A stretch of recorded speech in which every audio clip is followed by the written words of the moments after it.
¿Qué tal? ¿Cómo les va? Muy buenas noches. Los estaba esperando para que hoy diéramos la bienvenida a nuestra invitada. Es una persona muy especial, de verdad muy especial, empezando por el nombre. Quiero que usted se lo aprenda bien. Mare Advertencia Lírica, sin acento y con K. Número 1, ella es activista, cantante, compositora de canciones, feminista y rapera. Quizá ella es integrante del primer grupo de raperas que hubo justamente en Oaxaca, que es su estado natal. Me da mucho gusto conocerla, me interesa mucho su trabajo, lo respeto en todos sentidos y le deseo lo mejor. Por lo pronto, cuénteme, ¿de dónde su nombre es real o es un seudónimo? Hola, primero que nada, pues muchas gracias por la invitación. El nombre es un seudónimo de rapera. Generalmente en el mundo del rap utilizamos estos nombres inventados. Yo he ocupado el nombre de Mare Advertencia Lírica varios años, sin embargo ahora estoy transicionando a dejarlo solo como Mare Advertencia. Y ¿Por qué? primero, creo que siento que en este momento estoy concentrada más en otras cosas, justo como, bueno, fuera de cámara para quienes no saben, justo hay esta corrección de cómo se dice, cómo se escribe. Entonces, creo que invertir tanto tiempo en explicar algo que quizá para mí ya debería ser más claro, siento que ya no quiero dedicar la energía digamos, a estar corrigiendo un nombre, Sí. que al final de cuentas también es solo palabras, ¿no? Al final de cuentas, el proyecto que yo he construido es mucho más grande que un nombre, entonces me agrada como la idea de que advertencia se mantenga, porque es como una alerta, voltear a escuchar, ¿no? Poner atención. Y digo, aunque la gente ya conoce, ya quienes me han seguido por años conocen el proyecto de Mare Advertencia Lírica, también no le temo a lo nuevo, al cambio. Y en este caso tratar con eso también de simplificar un poco en términos de comunicación, ¿no? De no complicarnos más de lo que deberíamos Estamos. y concentrarnos en cosas más importantes. Leí Sí. por ahí que debido a que una maestra de la primaria le dijo que usted no iba a servir para la poesía, se dedicó al rap. ¿Es verdad? Sí, o sea, no fue tan obvio en un principio, pero sí, yo declamaba poesía dentro de la escuela, me gustaba mucho la poesía por influencia de mi mamá, y cuando tuve esta mala maestra, digo, me alejé del camino como académico de la escritura y la poesía, y en ese momento también conocí el rap, y digo, me fascinó su libertad creativa que me atrapó. Entiendo que en la escuela le enseñaron poesía de protesta. ¿Cuáles son los autores que frecuentaba entonces? De autores realmente en este momento no recuerdo. Yo soy de Oaxaca, donde si saben o no, pues hay una organización popular muy grande de años, de décadas, siglos atrás. Somos uno de los estados que tiene mayor presencia de pueblos originarios, donde ha habido muchas movilizaciones estudiantiles, sindicalizadas. El movimiento magisterial aquí es pues, el más grande en Latinoamérica. Claro que sí. Entonces, desde ahí es que más bien viene como mi acercamiento hacia la poesía de protesta desde el reconocimiento del contexto que vivía. Realmente soy muy mala recordando autores, pero sí había una necesidad de contar realidades diversas y una necesidad de que las narrativas nos representaran, porque al final de cuentas yo no me veía o no me escuchaba representada en mucha de la narrativa de la poesía, digamos, existente, y al escuchar como desde estas otras voces, me empezó a hacer sentido el contexto en el que yo vivía. Decía usted que una circunstancia que había en su casa, que siempre hubiera un libro a la mano, favoreció el desarrollo de su interés. ¿Qué libros había en la casa? ¿Cómo era la casa? Cuénteme. Bueno, empieza primero por mi mamá. Mi mamá es una mujer que por cuestiones económicas no pudo seguir estudiando en la universidad. Sin embargo, siempre fue muy autodidacta. Entonces, en la casa siempre había libros de todos los, digamos, de todos los géneros, ¿no?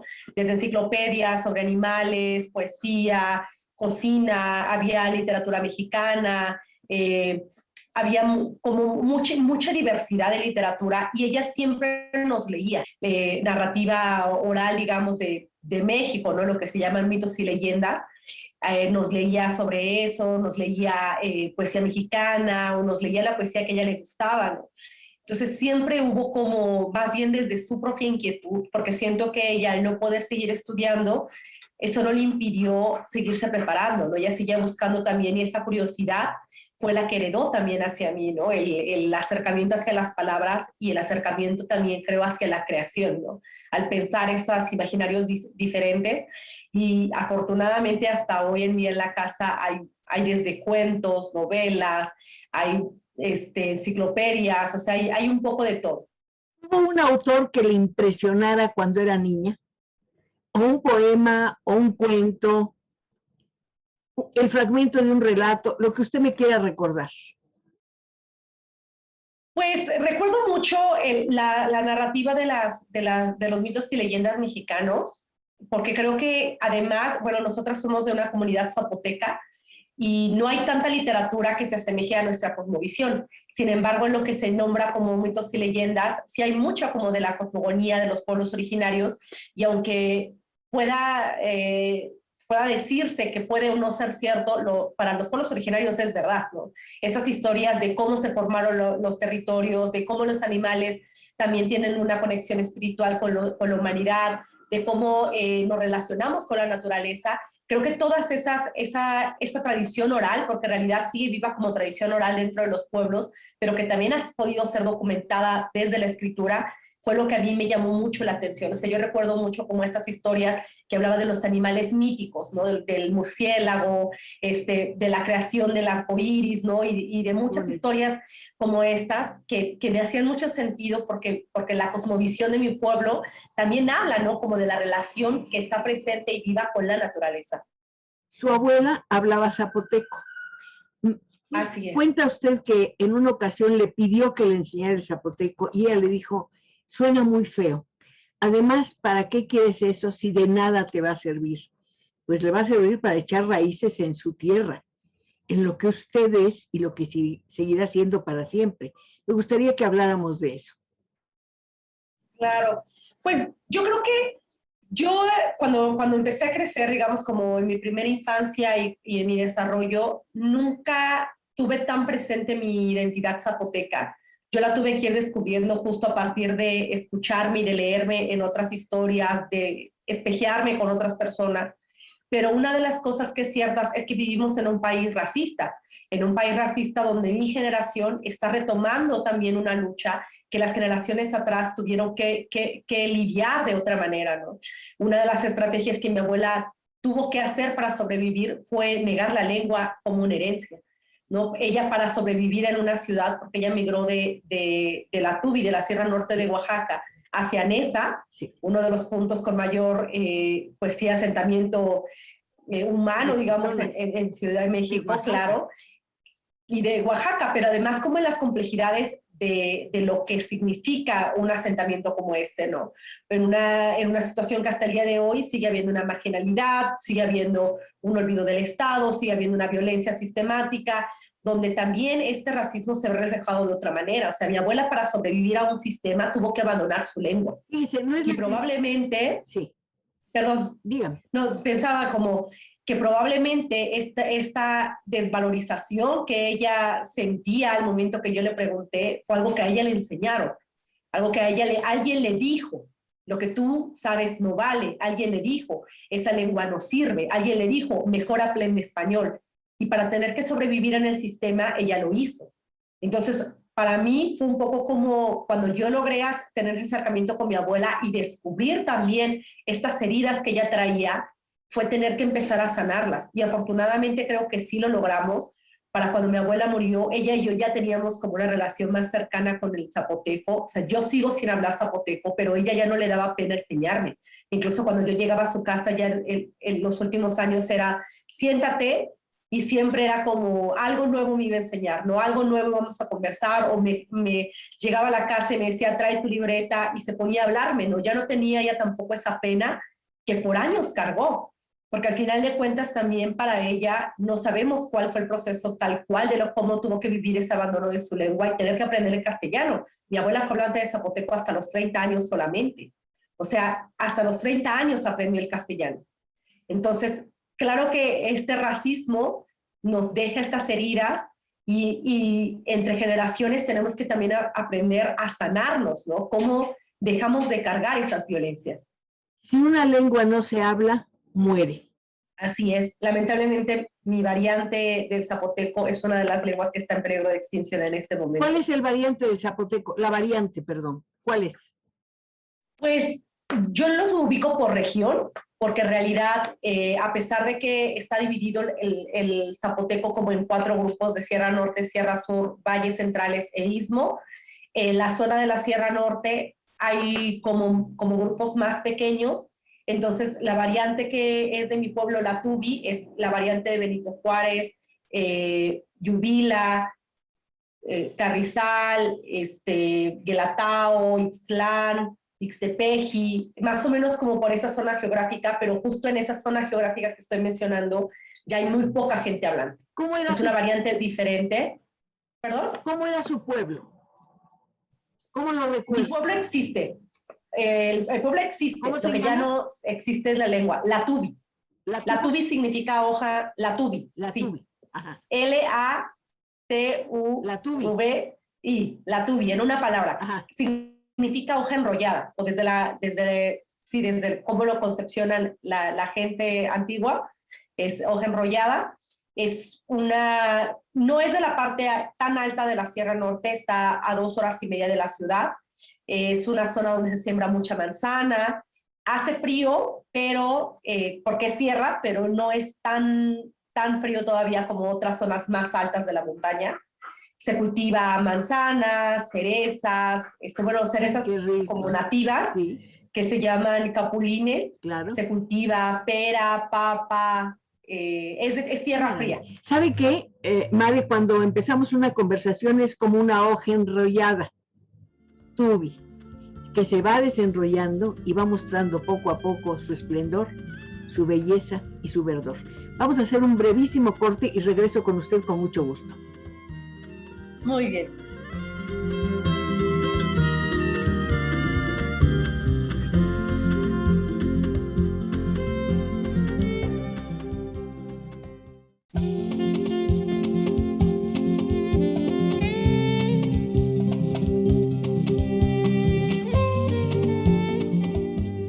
Estamos conversando con Mare, Advertencia Lírica. Ella dice que ya no va a ser lírica, que ya nada más va a ser Mare, Advertencia. Siempre será bienvenida. Es una poeta zapoteca, una rapera y desde luego, como todo miembro de este género o como todo artista que practica este género, es una mujer de protesta. Es una mujer que lucha contra la injusticia, contra los feminicidios, contra la ignorancia que muchos seres están sometidos y por supuesto pues contra las malas condiciones de trabajo. Pero nos vamos a ir un poquito más despacio para que conozcamos más a esta mujer que nos ha traído una visión muy especial del mundo. Decía usted que es la primera generación de su familia que vive en la ciudad y que hay momentos en que se pregunta, bueno, ¿quién soy yo? ¿Soy de campo o soy de ciudad? Ese conflicto hay que analizarlo, ¿no le parece? Claro. No soy la primera generación que vive en la ciudad, soy la primera nacida. Mi mamá, junto con toda su familia, ya fue desplazada hacia la ciudad. Sin embargo, ya sí nacieron en la comunidad. Mi generación es la primera que nace fuera de la ciudad. También yo vivo en la ciudad de Oaxaca, que seguro mucha gente conoce, porque claro que sí, la Guetza que acaba de pasar. Es preciosa. Claro, entonces a mí me toca aclarar, vivo en Oaxaca, pero no vivo en la parte folclórica, no vivo en la ciudad colonial, no vivo en la ciudad patrimonio, vivo en una periferia. ¿Cómo es? Vivir en una periferia. Madre, perdón, ¿cómo es? Es que no conocemos, queremos estar ahí con usted. ¿Cómo es esa periferia? Descríbamela lo más precisamente que pueda, por favor. Bueno, yo aquí crecí, digamos, en esta zona, entonces a mí me tocó ver cómo esa transición de lo rural al urbano. Mi colonia es de las que ya están en el límite del municipio de Oaxaca de Juárez, o sea, que pertenece como a lo que es Oaxaca tal cual. Ya la siguiente colonia es otro municipio. Entonces, a nosotras, además yo vivo al lado de un cauce que era un río, ahora es un arroyo de aguas negras. Ay, no. Que pues como sucede en todas las ciudades, ¿no? Cuando van muriendo nuestros mantos acuíferos, y cuando van creciendo las ciudades se va contaminando todo alrededor, ¿no? Entonces me tocó ver eso, me tocó ver la transición de vivir en un lugar que estaba muy poco poblado, donde mi papá todavía sembraba maíz, donde todavía la gente, las vecinas iban a lavar ropa atrás, iban a recoger agua del río, donde todavía había muchos animales como, pues sí, silvestres, y ahora empieza a crecer la urbanización, ¿no? Me toca ese proceso donde esta mancha urbana empieza a crecer, donde implica también que hay como demandas, digamos, sociales que se tienen que cubrir, como pavimentación, electricidad, alumbrado público, ¿no? Todas estas situaciones que se necesitan como para hacer ciudad. Ahora existe ya se ve como, yo lo veo mucho más bonito, hay muchas casas de concreto, ya hay alumbrado público, ¿no? En la zona cercana donde yo vivo. Sin embargo, por ejemplo, también lo que tiene una periferia es que al estar alejada del centro hay más inseguridad, hay menos intervención del Estado, ¿no? Las calles están más maltratadas, a pesar de que hay un concreto, hay pavimento, no está cuidado, ¿no? Y si lo vienen a cuidar o lo vienen nada más a tapar algunos hoyos, baches, y a los 2 meses o en temporada de lluvia ya volvió a estar mal.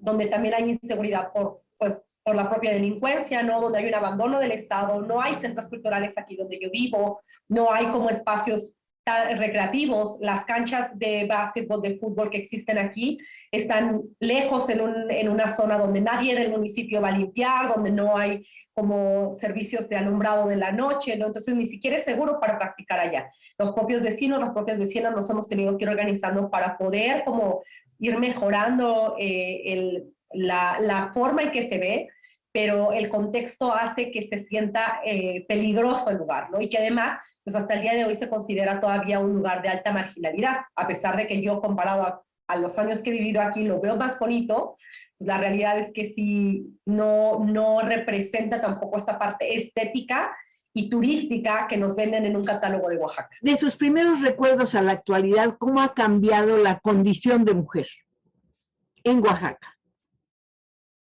Bueno, yo creo que a mí me ha tocado quizá ver una parte muy empoderante, por llamarlo así, porque vengo de una familia donde somos mayoritariamente mujeres y donde las mujeres se han tenido que hacer cargo, ¿no? No porque tengan esta conciencia del poder femenino y eso, sino por una necesidad. O sea, vivimos de hecho en sociedades donde las mujeres se tienen que hacer cargo, muchas madres, jefas de familia, muchas abuelas que tienen que ayudar a la crianza de los nietos, ¿no? O sea, donde las mujeres tenemos que salir adelante porque las circunstancias de vida lo han necesitado así.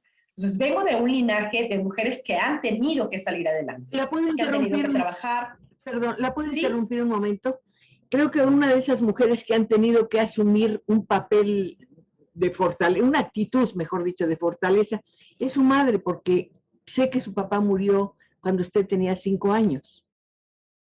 Así es, así es. Mi mamá pues se convirtió en viuda muy joven, a los 32 años. Mi abuela para entonces ya también era viuda. Mi tía también enviudó poco tiempo después. Perdón, disculpe ¿Sí? que la vuelva a interrumpir. ¿Cuál es el origen de esas 3 condiciones de viuda? ¿Enfermedad, violencia, qué? Fueron por diferentes circunstancias. En el caso de mi papá fue asesinado en un conflicto agrario que no tenía nada que ver, pero justo es de los conflictos agrarios que existen muchos en Oaxaca y en todo el territorio de los pueblos originarios, porque lamentablemente, pues justo, ¿no? En este abandono también del Estado se violentan ciertos territorios. Y mi papá fue así, estaba en un mal lugar, en un momento lamentable y fue asesinado. En el caso de mi abuelo, él falleció por causas naturales, pero también a raíz y consecuencia de que era alcohólico. Entonces también fue un poco eso lo que le llevó a su muerte, pero fue una muerte natural. Y en el caso de mi otro tío, que también es de mi tía que enviudó, fue también por enfermedad, aunque él sí tuvo como un desgaste, digamos, en el sentido de que la enfermedad que él tuvo duró varios años, pero fue degenerativa, ¿no? Entonces, quien tuvo que hacerse cargo de la casa fue mi tía. Entonces, pues en esta familia crezco yo, ¿no? Donde las mujeres han tenido que salir adelante, donde tuvieron que trabajar, tuvieron que dejar muchos de sus sueños para poder sacar a la familia adelante, donde incluso yo pongo siempre el caso de mi mamá, ¿no? Ella ya tenía la vida hecha en el sentido de lo que nos cuentan aspiracionalmente que tenemos que cumplir, ¿no? Tenemos que estudiar, tenemos que tener un buen trabajo, tenemos que casarnos, tener hijos, que nuestro esposo sea un buen esposo y entonces nos saque de trabajar y tú te quedas cuidando en la casa. Mi mamá ya había hecho todo eso a los 32 años y luego quedó viuda.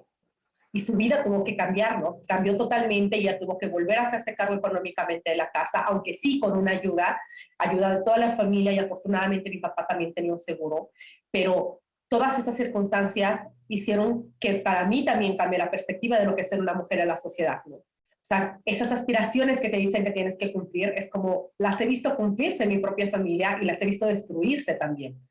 Entonces, ¿qué hay para nosotras, no? ¿Qué otros horizontes hay más allá? En 2006 también, cuando el movimiento social en Oaxaca, el levantamiento de la APO, también ver a las mujeres tomar los medios de comunicación, ¿no? La marcha de las cacerolas que tomó el Canal 9 aquí en Oaxaca, en una situación también de las desigualdades sociales que se veían y donde las mujeres también, desde las colonias, las maestras, tenían que salir también a luchar. Madre, o sea, vengo de... Dime. Perdón que vuelva a interrumpirla porque si no, no puedo acercarme a lo que usted dijo que era muy importante. Su mamá tenía una perspectiva para su hija mujer, digamos. Esa perspectiva, ¿cómo la veía usted y cómo la cambió? Bueno, yo creo que mi mamá en realidad, aunque sí ella cumplió con estas expectativas de ser mujer, como se lo dijeron, justo también está este hecho de clase, ¿no? Ella siempre aspiró a que nosotras tuviéramos mejores oportunidades de desarrollo.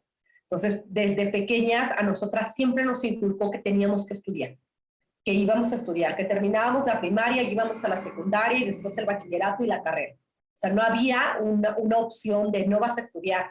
No, o sea, para ella siempre fue de ustedes tienen que estudiar porque ella no pudo hacerlo, ¿no? Por sus circunstancias económicas.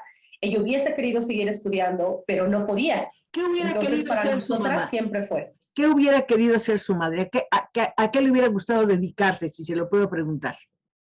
Bueno, mi mamá es técnico en contabilidad, terminó con una carrera técnica del CECITE, que pues es todavía un bachillerato bivalente que existe en varias modalidades en México. Entonces ella sí logró terminar una carrera técnica, pero como bachillerato, ya no logró hacer la universidad. También en algún momento ella cuenta que quiso entrar a la normal para ser maestra, pero también sucede que la escuela le quedaba muy lejos.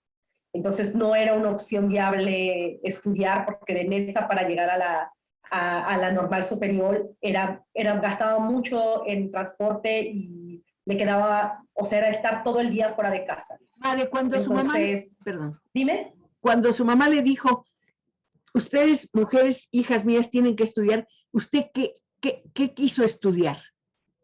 ¿Qué profesión le eligió desde el principio? Bueno, yo tengo la situación de que yo muy joven, cuando empecé a rapear, yo empecé a rapear a los 16 años, y yo desde los 16 años sabía que me quería dedicar a la música. ¡Qué maravilla! Pero creo que como muchas familias en esta sociedad, no vemos al arte como una carrera.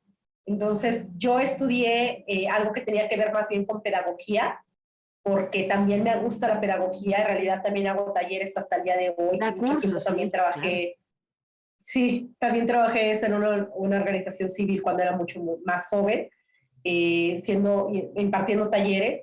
Entonces decidí que mi formación universitaria tenía que ver con eso, ¿no? Entonces terminé mis estudios en enseñanza de lenguas extranjeras en el área de inglés, pero no estoy titulada. Decidí también que pues realmente la cuestión o sea, terminé una carrera porque tuve la oportunidad de estudiar. Terminé los estudios porque también sentía que era una responsabilidad que tenía con mi familia y con mi mamá, particularmente, que hizo lo posible para que nosotras pudiéramos salir adelante también en ese sentido. Pero desde muy joven también supe que yo me iba a dedicar a la música, ¿no? Y afortunadamente se logró. Si no, no sé qué estaría haciendo ahorita. No, pues afortunadamente para usted y afortunadamente para quienes la admiramos y respetamos el valor de su trabajo. Tengo que hacer un nuevo corte y regreso enseguida, muy rápido, lo más rápido que pueda, para que sigamos conversando. Gracias.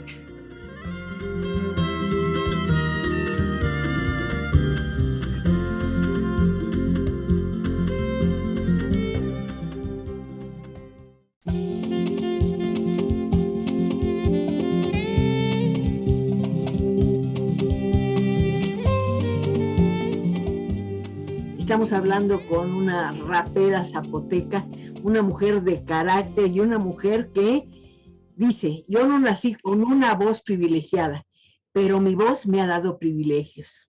Para mí es un privilegio que tenga esa voz porque así me acerca a ella y puedo conversar con ella y con todos ustedes que siempre, siempre nos acompañan.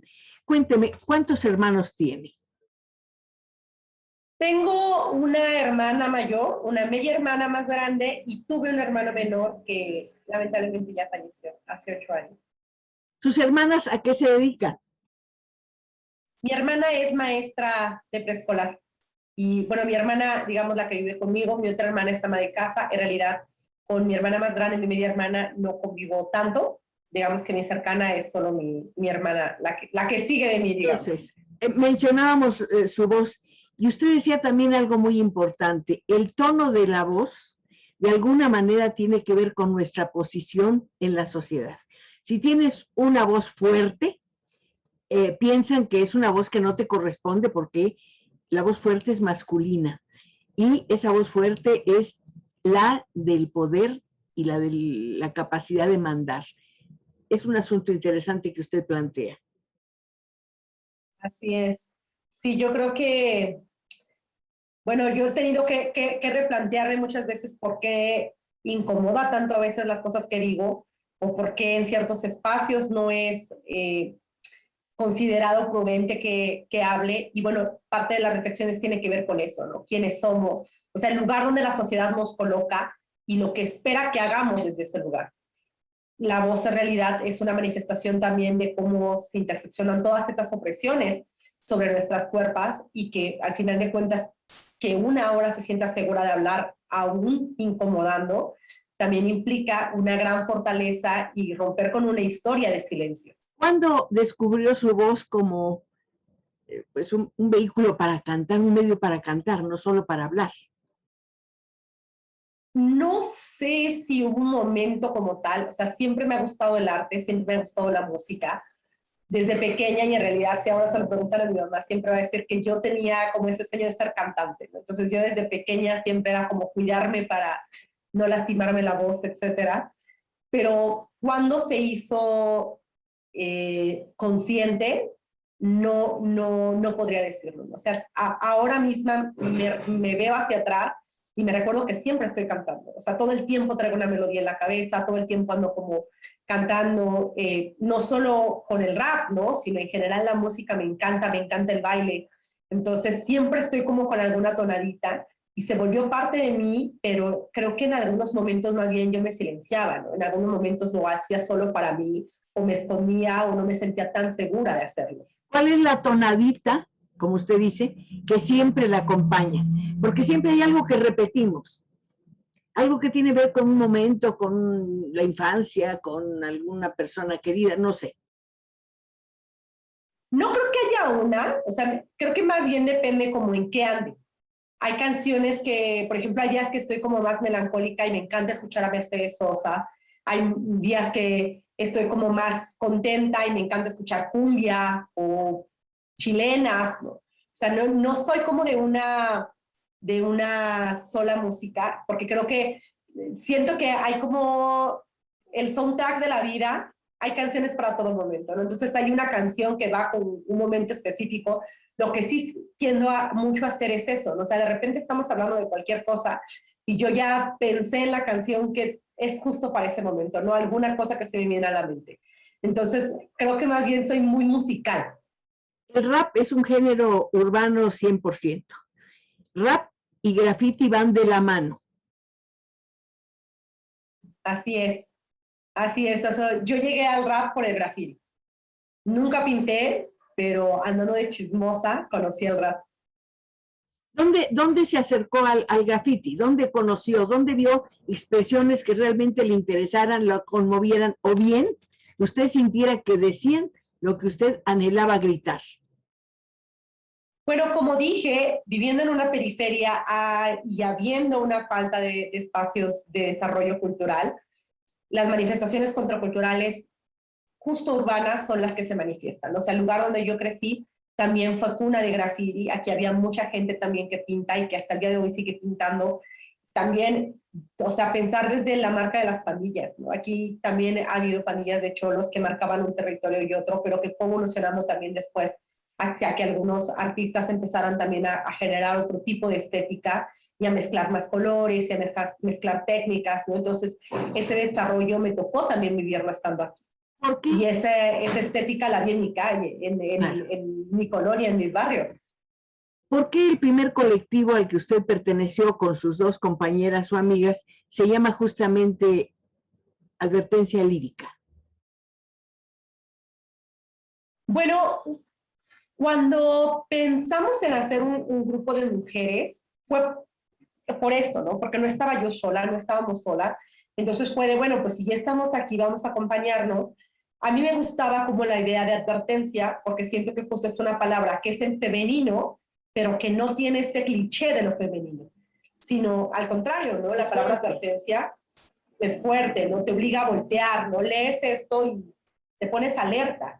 Entonces me gusta como esa fuerza que representa esa palabra, porque creo que justo también era lo que nosotras queríamos demostrar, ¿no? Al ser primer generación de rap en Oaxaca, al ser el primer grupo de mujeres, era lo que queremos es que nos escuchen, lo que queremos es llamar la atención, es que nos volteen a ver, ¿no? Que volteen a ver que en Oaxaca está sucediendo algo. Sí. La palabra advertencia se me hacía sumamente poderosa, ¿no? Seguro que lo de lírica lo asumimos también por la escritura. Seguro ¿Perdón? que las voltearon a ver, pero ¿cómo las voltearon a ver? ¿Con qué actitud, con qué gesto? Y mejor que eso, ¿con qué oído las escucharon? Bueno, yo tengo que decir que a mí me tocó ser la primera generación de rap en Oaxaca, o sea que nos tocó ser gestoras también. Yo me considero también gestora cultural por eso, claro, porque tuvimos que abrir espacios, tuvimos que hacer eventos, tuvimos que buscar pues los foros para poder hacer rap. Entonces, siento que eso nos colocó aquí como en un lugar de fuerza, donde la gente sí nos escuchaba y nos respetaba por la labor que hacíamos. Cuando empezamos también a salir, porque como no había mucho rap aquí en Oaxaca, tuvimos que ser migrantes, empezamos a migrar hacia otras ciudades, y era tener que representar al sur, ¿no? Nos íbamos hacia Querétaro, a Veracruz, a Guanajuato, a Ciudad de México, ¿no? Un poco a la aventura con otras mujeres, en unos espacios donde no había tantas mujeres tampoco, aunque sí las había, siempre me ha tocado conocer mujeres afortunadamente, pero el concepto que traíamos de 3 mujeres en un grupo era novedoso en algún sentido, y además creo que nuestras letras sí eran como no venimos a pedir permiso de escúchenos, sino venimos a decir por qué nuestra voz vale. Es algo importante que usted dijo, mi voz no viene de la derrota, yo no soy un ser derrotado, soy una mujer que lucha y eso es todo. Así es, yo creo que esta actitud para nosotras fue lo que nos ayudó. Un poco, dicen como créetela, ¿no? Primero, antes de convencer a nadie, tú tienes que creértela. Claro. Y yo creo que, como lo dije, ¿no? Cuando yo empecé a hacer rap, yo sabía que yo me quería dedicar a eso. O sea, no sabía si iba a vivir de eso, pero sabía que la música, que el rap era algo demasiado fuerte y poderoso en mi vida.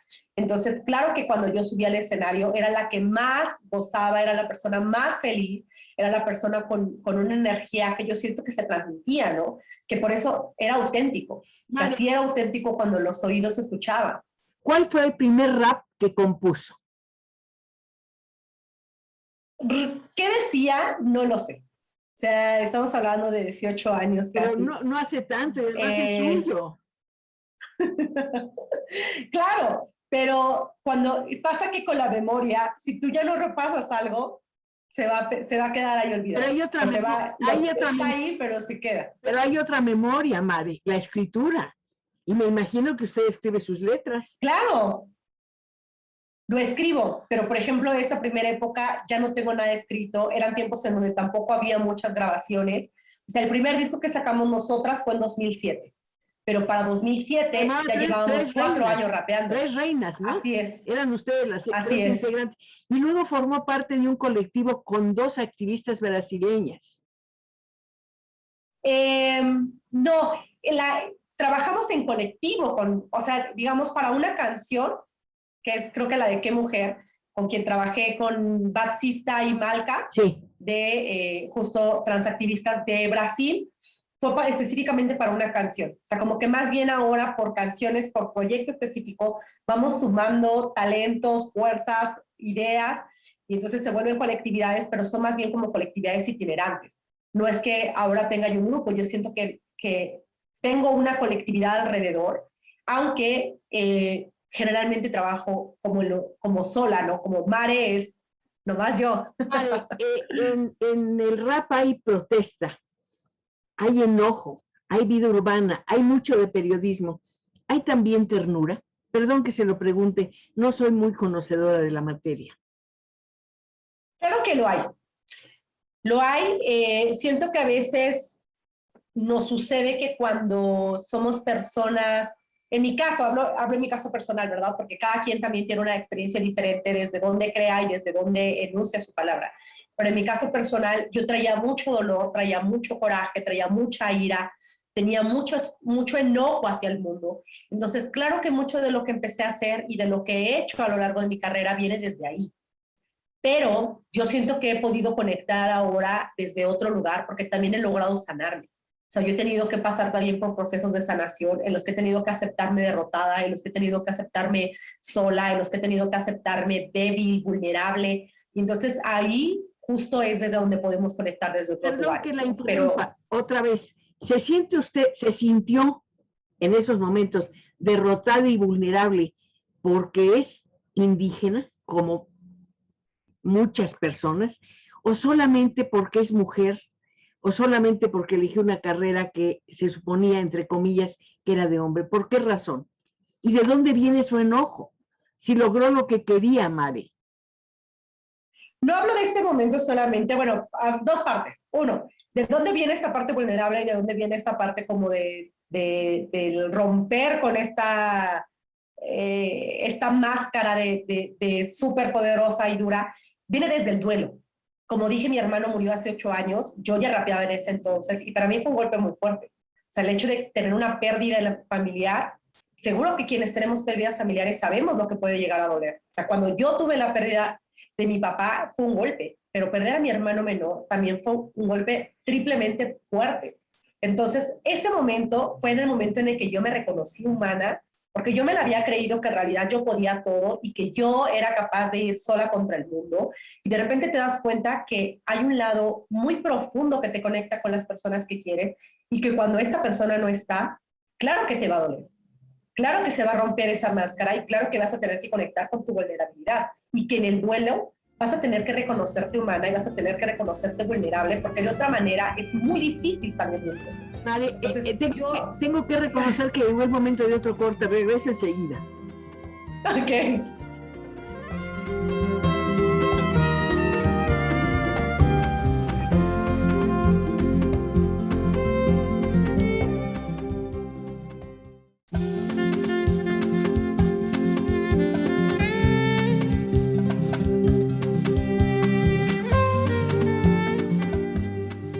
Duelo, enojo, soledad, Mare. Sí. Sí, pero ahora reivindico también mi soledad. Me agradan mucho las palabras de Marcela Lagarde en este texto de La soledad y la desolación. Te lo recomiendo leer. Me encanta justo como también reconocer la soledad como este espacio en el que podemos habitarnos a nosotras mismas, ¿no? Bueno, pero en lo otro tanto, decía eso, ¿no? Como que cuando yo tuve este duelo tan fuerte, tuve que reconocer también todas estas vulnerabilidades que tenía y empezar a sanar también a partir de reconocerme, pues, no siempre fuerte, no siempre dura, no siempre teniendo todas las respuestas. Y también creo que me di cuenta cómo construí esta máscara, ¿no? Esta máscara que todo el mundo dice, es que te ves una mujer poderosa, una mujer que segura, que sabe todo, o que tiene como esta lucha, ¿no? Pero claro, mis circunstancias de vida han sido difíciles. O sea, las circunstancias de territorio, de experiencia familiar, ¿no? Esto mismo que decía mi papá asesinado, mi mamá teniendo que hacerse cargo de nuevo, ¿no? Yo teniendo que asumir responsabilidades en casa, tener que crecer muy joven para poder ayudar también en la casa, ver estas injusticias alrededor del lugar donde vivo, ver esta violencia que hasta ahora sigue, ¿no? Y además en un territorio que se ha vulnerado más por la violencia contra el narcotráfico, bueno, en esta guerra que en realidad lo único que detonó fue más violencia dentro del territorio. Claro que hay muchas cosas por las cuales tener enojo, ¿no? O sea, yo por lo menos tuve la oportunidad de que el arte se convirtió en mi catarsis, ¿no? Que el arte logró ayudarme a canalizar esos sentimientos negativos, pero esos sentimientos mucha adolescencia los tenemos, ¿no? Mucha gente que crecemos justo sin saber quiénes somos, qué lugar ocupamos, que vivimos racismo, que vivimos clasismo, que vivimos un abandono del Estado, que estamos en la marginalidad, en una folclorización también de los propios pueblos originarios, donde mucha gente tiene que ser desplazada hacia otros territorios para buscar mejores oportunidades de vida, aunque eso involucre también que se van a exponer a otras violencias y a otros problemas. O sea, claro que hay muchos motivos por los cuales estar enojadas, ¿no? Para mí más bien es qué herramientas tenemos para canalizar eso. Afortunadamente yo tuve la música, afortunadamente tengo el rap hasta el día de hoy que me ayuda a poder canalizar todo eso y a poder dejar que eso fluya de mí. O sea, ya no me lo quedo, pero yo tuve la música, ¿no? Ojalá que todas las personas que estamos atravesando alguna situación o que han atravesado alguna situación así, donde se han sentido enojadas, donde se han sentido frustradas, donde han tenido duelos profundos, tengan también una herramienta que les ayude a sanar. Hay un mar de cosas en derredor de usted. ¿Cómo convertir ese mar de cosas en una sola composición? Una composición hecha con palabras. Creo que no puede haber una sola composición, por eso hay la necesidad constante de estar generando canciones. Creo que sí la música te permite, o en general la creación, ¿no? Ir sacando estos sentimientos, estas emociones, estas ideas, pero no creo que se pueda resumir en uno solo. O sea, porque en algunos momentos va a ser justo desde la tristeza, en algunos otros momentos desde el coraje, en algunos otros momentos desde la felicidad y la alegría, en algunos otros momentos desde el agradecimiento, ¿no? O sea, hay muchas facetas que cada una vive, entonces cada una es como ir armando un rompecabezas. Cada canción que yo he escrito tiene una parte diferente de mí y juntándolas todas vamos a tener una pequeña parte de la que soy, ¿no? Pero por eso necesito seguir creando.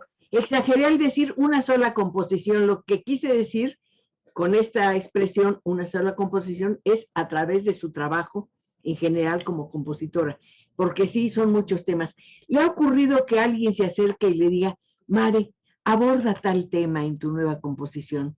A veces les pasa a los escritores eso. Alguien se acerca y dice, escribe sobre esta historia, o sobre lo que me pasó, o sobre lo que le ocurrió a un vecino. Sí me ha pasado mucho. De hecho, sí hay algunas historias que he logrado narrar como a partir de esas voces colectivas.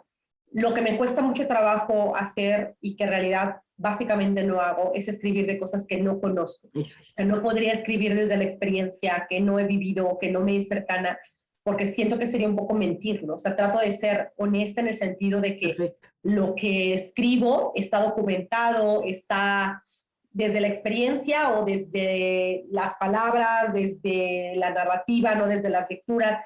Trato sí de fundamentar lo que digo, porque sí me veo como un medio de comunicación también, como una comunicadora, en el que hay una responsabilidad sobre la palabra, ¿no? Entonces, me es difícil a veces cumplir todas las peticiones o ceder a peticiones porque hay cosas de las que siento que no podría hablar porque no me corresponden. ¿Cuáles son las mayores exigencias del rap como género musical? Yo creo que el rap en realidad es muy noble. O sea, como género musical, el rap es muy, muy noble en realidad, porque tiene una libertad creativa que puedes hablar de lo que quieras, con los recursos que tengas. No necesitas preparación previa ni saber nada de arte o música, nada para poder hablarlo. Solo necesitas hablar. En términos de la industria musical, ya es otra historia, ¿verdad? Porque en México, pues en realidad, todavía es un género muy reciente, es un género muy masculinizado, es un género donde hay mucha competencia y donde también hay mucha reproducción de la violencia que en todo el resto del constructo social existe, ¿no? Entonces, hablar de la industria musical y del género rap es otro apartado.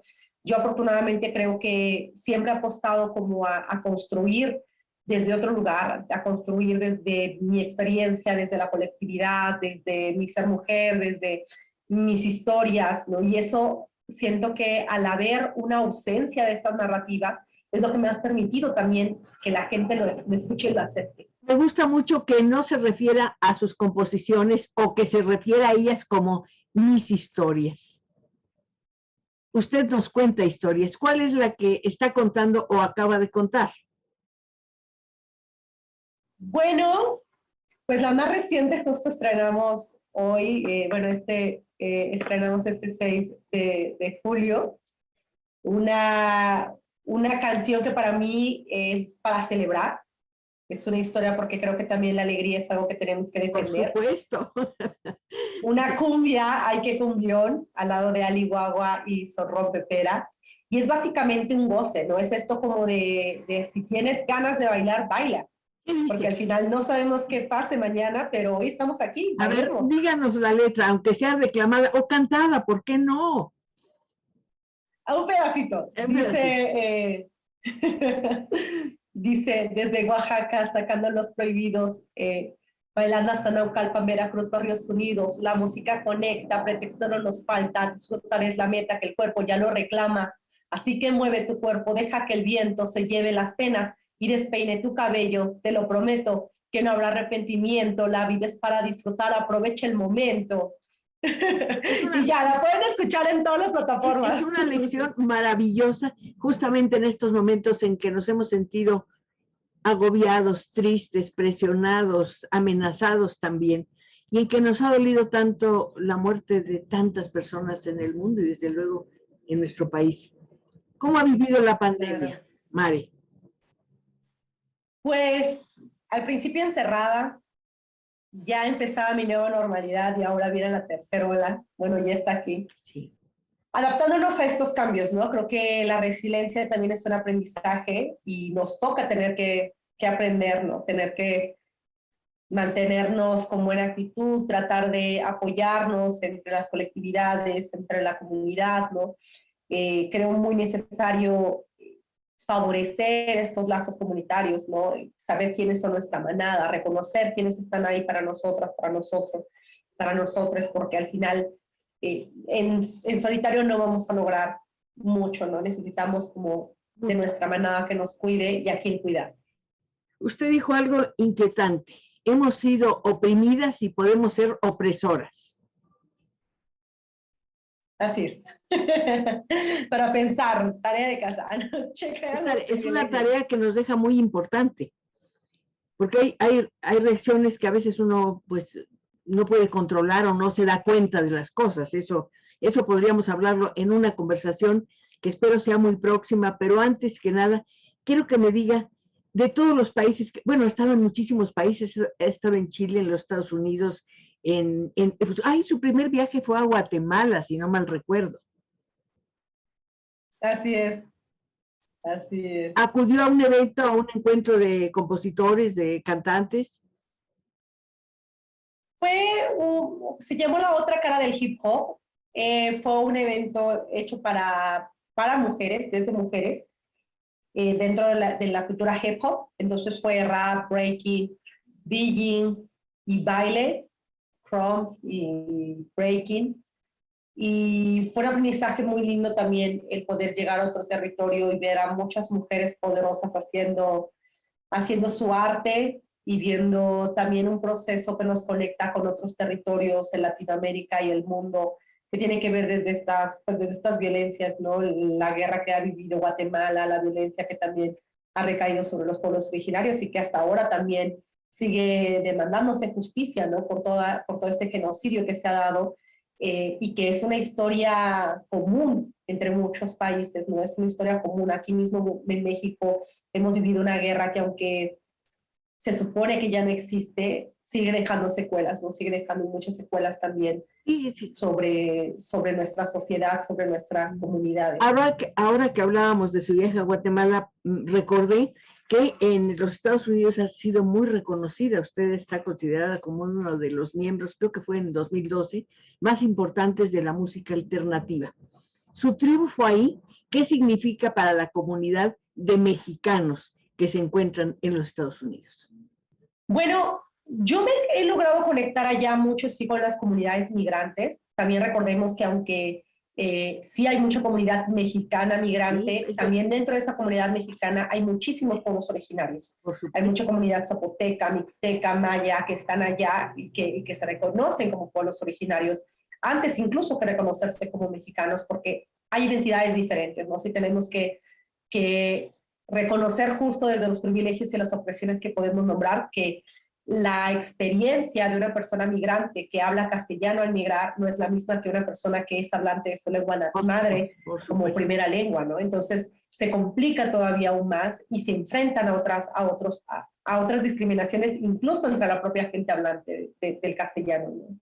Entonces creo que para mí ha sido muy bonito el poderme encontrar con comunidades allá, el poder ver sus luchas también y sus resistencias, porque muchas de estas comunidades están apostando también a la organización, están apostando también a retomar como estos lazos hacia México, ¿no? Están buscando también como este reconocimiento y la existencia de las culturas allá, ¿no? Estos vínculos hacia los pueblos originarios que también existen allá. Y he ido a aprender muchísimo. O sea, a mí el poder llegar a Estados Unidos fue una de las cosas que me ayudaron mucho a identificarme como zapoteca, ¿no? El darme cuenta que a pesar de que migramos y a pesar de que nuestras historias se van alejando de los territorios de nuestras abuelas, seguimos teniendo esos lazos fuertes. Sí, para mí ha sido muy lindo e importante ver qué pasa también allá. Pero usted sabe que aunque nos vayamos muy lejos, con nosotros llevamos la tierra, la lengua y la muerte. Así Cuídense es. mucho.